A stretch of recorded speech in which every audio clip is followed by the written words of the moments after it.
Welcome to the International Future Computing Summit. Please give a big round of applause. So this, in my opinion, is a very important morning for everybody in this room. And I want to begin by giving a very special thanks to both Intel and Advanced Micro Devices for co-sponsoring this inaugural event. So please give them a big round of applause. Now, there are some important people who couldn't be here today. Carol Warren, she does our press relations. Andrew Smead and Wanda Maloney were pivotal in helping us line up many of our speakers and supporting the organization. Pam Swartz, I'm sorry I didn't have a headshot for her, but she's been working very hard with us on building these events for like 6 years now. So please, we should give them all a round of applause as well. Now, this is the plan for my presentation in this morning. So we're going to talk about TIFCA, the International Future Computing Association. What is it? What is future computing? What is this client-to-cloud revolution? I've been asking everyone to read the vision document, but even then I'm not certain it does it full justice. So we're going to talk about that this morning. We're going to talk about TIFCA's role in this revolution, in this industry direction. And as luck would have it, we have Dr. John Petty of John Petty Research joining us on our visionary quest here, because when we saw his presentation, we said, wow, this is completely compatible with where things are heading. So we're very honored that he's going to be joining us this morning for a special presentation. This will be followed by Arvind Kumar from Intel and Daryl Sartain from Advanced Micro Devices. He's sharing their viewpoints on where things are heading.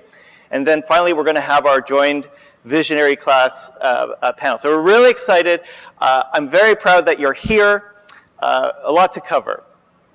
So let me just lay down a quick foundation as to what we're about, why we're here. So TIFCA, as an organization, was first revealed at the Game Developers Conference in 2018. That's actually Frank Soki. He's the vice president at Intel at our inaugural meeting. And what we've done since founding TIFCA is we've defined what we call the future computing ecosystem. So future computing is all about building, it's all about enabling what's next. Okay? And the truth is, in the computing world, there is always something next. Virtual reality, augmented reality, artificial intelligence, there's blockchain, there's always something next. And what we discovered is when we look back at the history of the organization, which by the way dates back to 2009, it's actually got a long history, we found that there are three core pillars in making, in enabling new technologies in the future compute world. So there's what we call compute performance and platforms. So that includes PC, console, mobile, platforms that may not even exist yet, artificial intelligence, and so on. There's immersive technology. So that includes virtual reality, augmented reality, stereoscopic 3D, haptics, display, everything that is involved in immersing ourselves in our computing world. And finally, we have what's called innovative content and applications. So innovative content and applications, yes, we're excited about content and applications of today, but we're actually even more excited about what's coming tomorrow and being ready for what's next. Now, each pillar in future computing, even though it can stand on its own, and people working in that field may have little to no interest in the other pillars, we have found them to be very much interrelated and in some cases interdependent. So if I was, an example I like to use is virtual reality. So you could have the most, the best virtual reality headset with, super high resolution, no window, like super field of view, all that wonderful stuff. But if you don't have the computing horsepower to drive it, that head-mounted display isn't going to get very far.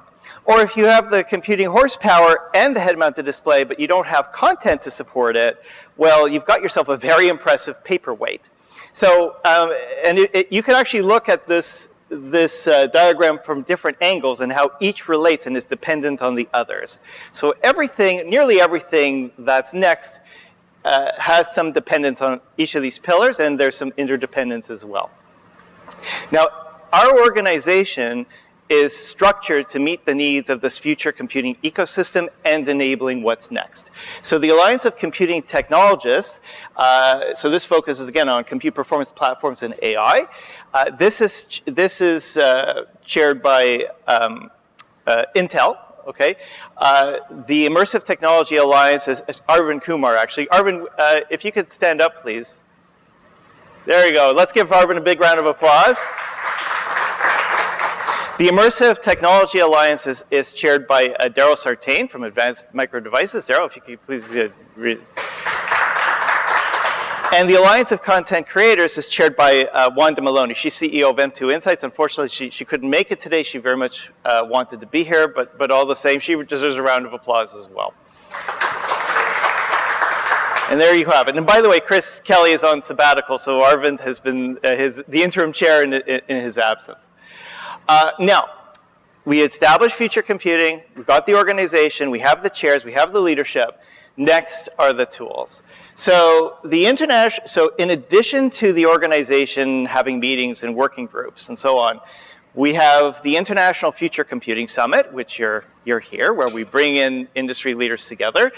And we also have something called the TIFCA Leadership Series. And what this is they're problem-solving events. And the idea is there's an identified problem or challenge to overcome. We get the industry leaders together in one room to work on and address that problem. And when the event is complete, we have ourselves a deliverable to work on together. So it's very much not just about building an ecosystem, not just building an industry, but having a process in place to follow through and make things happen. Now, so what we did was, so we established future computing, we got the leadership, we have the tools. Well, what are we going to set our sights on? What do we need to do as an industry to happen? So at the Game Developers Conference in March, we started to identify challenges. What can we do together? Now that we've got this wonderful ecosystem, what can we do together that we can't do alone? So we heard all kinds of ideas. Some were Hollywood-based, some were healthcare-based, some were just a general understanding of what's going on in the industry. And we finally found a challenge that was appealing. So not just appealing, but something that we thought there was a need to address. So it's time to bring on what we're calling the client-to-cloud revolution. And I love this picture. It's not super accurate, but you look at someone using his computer in 2009, and then you look in 2019, and what's the big difference? Well, the keyboard glows in the dark. So what's actually happening? Well, we see it as a paradigm shift. And I want to make sure the words shared here are fully understood. So we're seeing a direction where mass computing is going to be enhanced by cloud computers and high-speed connectivity. Okay? So yes, we are seeing, in the field, cloud gaming and cloud streaming services where the majority of the computing resources are streamed to the end user. We see a future where, in addition to that, it's going to be a hybrid model where our local devices, so PCs, smartphones, tablets, consoles, will actually be enhanced by cloud computing. And it could go, either you're enhanced or you could be localized as well. There's going to be options available. Content creators, this is an important one, will code once for most devices. So right now, when it comes to supporting the computing industry as it is today, a content creator has to put thought into coding for a console, they have to put thought into coding for a smartphone, for PC, and all the variations thereof. It's a lot of work, okay? Wouldn't it be something if it was possible to code once and for that content to work equally well on all kinds of devices? What would it do for reducing production but still having the benefits? Now, it's not one size fits all though. Each client has to benefit from its unique characteristics. So if I'm having content for, let's say, a smartphone, okay, that content has to be appropriate for that smartphone and the abilities of that smartphone.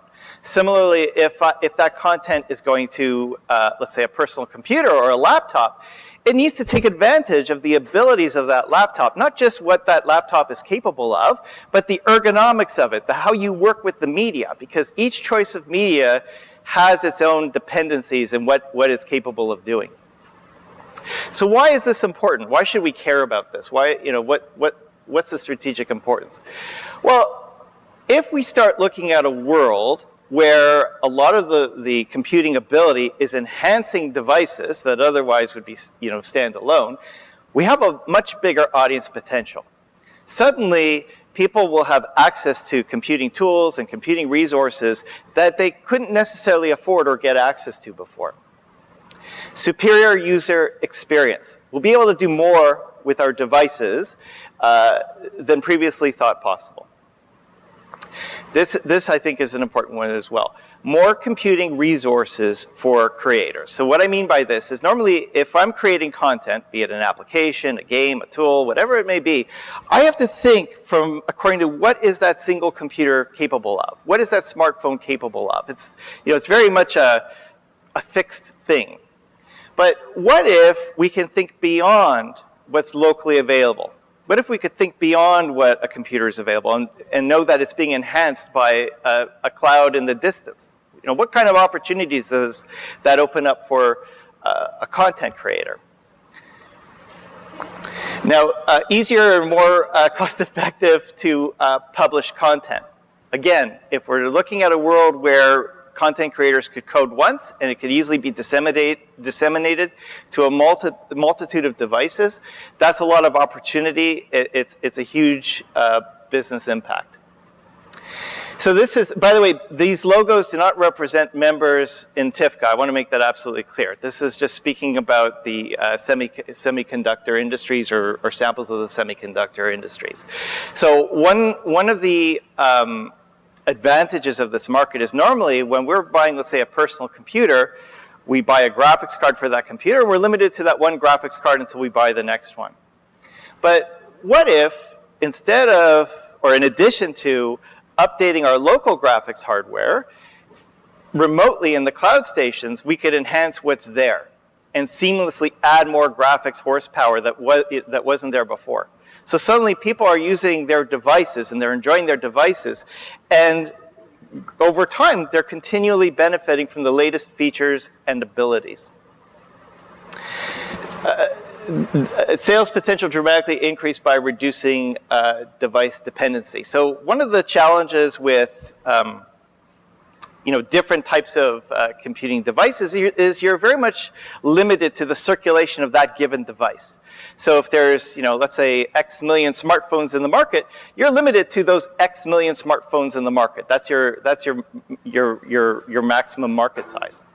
But if you're in a world where you're creating content and that piece of content can easily be disseminated to a multitude of devices beyond, one platform at a time, well, that's an exciting opportunity for a content creator. And I think that when it comes to this client-to-cloud revolution, there's economic growth all around, okay? Everybody benefits, whether you're in the broadband distribution business, whether you're in the semiconductor business, whether you're in the content business. The customer, of course, benefits all around. It's a big enabler. Now, streamlining without skimping. So let me underscore a challenge with content creation as it is today. So what happens is content creators, it's hard for them to create content for all kinds of devices. They have to, sometimes, they have to cut corners so that it works on multiple devices rather than having to take advantage of the full benefits of each platform. So they make trade-offs. You don't necessarily know about them, but they're making trade-offs. Wouldn't it be amazing if they could create content that takes the advantage of the full performance of the devices that it's being used or played on, taking advantage of the full features? So that's, that would be a big advantage. And finally, being environmentally sound, okay? So, it would be great if one of the advantages with cloud computing is those stations can be effectively run. They could be effectively cooled. You could have the electricity could be efficiently generated. There's a lot we can do with cloud computing, enhancing localized processing. So there's a lot of benefits to be discovered. So we've actually got, if we look ahead how we can move forward with this, we have two options forward. So one option we're seeing today. I mean, we're seeing, cloud gaming. I'm going to use that as an example, but this applies to other applications as well. Stadia, Project xCloud, NVIDIA's GeForce Now, PlayStation Now. And of course, there's many more. Some you're going to hear from during this conference. And these are product releases, and they're going to be successful in their own right. But the challenge with a productized market, or if we were just thinking in terms of product, is some benefits, only some of the benefits, I should say, are realized. Okay, it's limited to a given product at a time. It's very hard to overcome external ecosystem hurdles. Okay, so when we're talking about overcoming ecosystem hurdles, I mean, if we're looking at the cloud gaming world, they've got to figure out a way to get their content from point A to B to C perfectly. Okay? And it would be so much easier if every partner from point A to B to C was engaged and involved to make things work as well as possible. Only a handful of companies reap the rewards. So what I mean by that is the products may do really well, but there's so much more potential that could be taken advantage of that we could be looking at. And of course, a positive impact on the wider ecosystem is limited. It would be really amazing if the whole ecosystem can benefit from these successes. So this is why we see this as a new computing era. We're not thinking from the point of view of products, we're thinking from the point of view of what does this mean for computing, what does this mean for the advancement of computing, and how people benefit from computing. So again, benefits. By thinking this way, it benefits the whole ecosystem. Content creators have more choice and better chances of success. Tools and technology have much wider and more diversified sales opportunities. Okay, so what it means is there's more likely to get into the hands of the people that need them. And again, computing is more than a product. It's an ecosystem. So this, show of hands, how many of you have seen this table? Okay, all right, many of you. So we had this vision doc. I mean, it's interesting. Okay, so let me just map it out for you. So the cloud service providers, it's our vision. Of course, it's subject to change as we learn more, as we progress. But the cloud service providers, they're responsible for the remote compute performance processing. They enhance the localized and client performance, and they do a lot of the data and content storage. Infrastructure speaks to the actual computing experience. So it's the physical computing experience, so that means their devices. It's the localized computing power, which, by the way, is equally important. If you don't have that connectivity, you should still be able to use your computing devices. Of course, you have data and content storage. And of course, it's the means of enablement and network distribution. Okay, so again, that includes everything between the client or the device and the cloud. Okay, so it's a full ecosystem. And finally, tools, content, and applications. This is the group that gives life to this ecosystem. That's what we ultimately use in our content and tools and applications. So this is really ambitious, right? I mean, show of hands, how many of you does it sound ambitious to you? Yeah. So how do we tackle such a challenge? Well, there are three philosophies, okay, in TIFCA. And when I say three philosophies, I mean that I'm in on all the chair meetings, and week to week we meet and we go over. These are the philosophies. So I hope I got this right. Arvind, or Intel, it's actually not just Arvind, it's Intel, what I find consistently is, we need open standards. We need standards bodies. Okay, yeah? Is that accurate? Daryl is, we need a diversified ecosystem engagement. It's not just us, it's not just standards. There's all kinds of viewpoints. And this is our opinion, but there's all kinds of other opinions and all kinds of other needs that we need to take into account. We have to be very inclusive. Daryl, does that sound about right? And then Wanda, I'm sorry, she's not here, but I'm very confident on this. Wanda would be like, show me the money. What does this mean for content makers? How do they benefit from this? Same for tools. The benefits need to be absolutely clear, because when it comes to a content creator or a tool maker or an application creator, they're effectively taking a risk when they adopt new ecosystems and new ways of thinking. So we need to think about their needs as well. I say we need it all. Like, I just can't, you can't have an ecosystem like this unless you have all three philosophies being met. So this is where TIFCA comes in. So TIFCA is a top-down organization, okay? This is, the ecosystem gathers here, and they identify what's needed to happen, and we make things happen. Partly internally, partly through what we do within our organization, and partly through our relationships with other groups and other organizations that are really good at what they do. So we achieve this through ecosystem meetings and working groups. We have public and private education and problem-solving events. So this is an inaugural example of this. And Arvind, you'll like this one. We build relationships with open standards groups and specialized expertise organizations. So it's very much an internal effort and an external effort. We need a very active and engaged ecosystem for something like this to work. Now, big question. We have three goals with this summit. The first goal was to bring this diverse client-to-cloud ecosystem together in one room. Well, good news. If we go back to that chart, and we look at the diagram, that check mark represents each part of the ecosystem that we've identified that's important for making this work. So give yourselves a round of applause for A, being here. Yeah, go ahead. It's all right. That's pretty cool, right?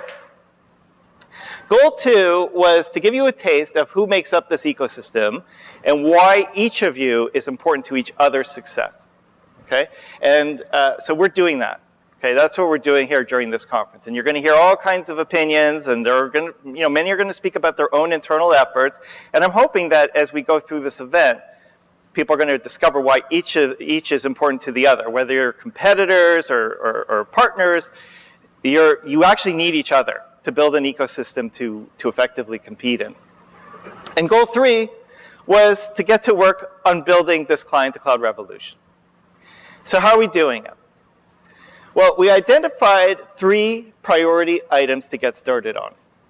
And this event, and what you share, and what we hear from you, and also the conversations to follow, is going to either reaffirm that this is these are the correct priorities to start with, or to redirect the efforts to somewhere else in that vision doc, because the vision document identified a number of points. Or maybe we'll learn something new.